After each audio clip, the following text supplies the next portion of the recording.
Welcome to Penrose Learning, where we make understanding easy.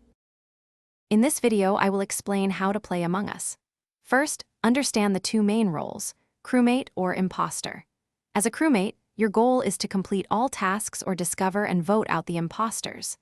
Imposters, on the other hand, aim to eliminate enough crewmates to achieve a majority or cause critical sabotages to succeed. The game involves careful observation, strategic movement, and persuasive communication during discussions. As a crewmate, your primary objective is task completion. There are typically around 10 to 15 tasks per player, varying in length from a few seconds to over 30 seconds. Always be vigilant. Watch for players who seem to avoid tasks or move suspiciously.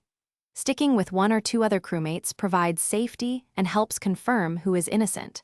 Reporting a body is vital for starting a discussion and sharing information. For imposters, deception is key. Utilize sabotages like O2 depletion or reactor meltdown to force crewmates to specific locations, creating opportunities for kills. Aim for kills when no one is nearby, ideally in isolated areas. Vents allow for rapid movement across the map, enabling quick escapes after an elimination. Pretending to do tasks, even if you cannot actually complete them, helps maintain your cover among the crewmates. To truly master Among Us, effective communication during meetings is paramount. Clearly state your observations and listen carefully to others. Knowing where tasks are located and which ones have visual cues, like med bay scan or trash disposal, helps identify fakers. Always try to establish an alibi by being seen with trusted crewmates.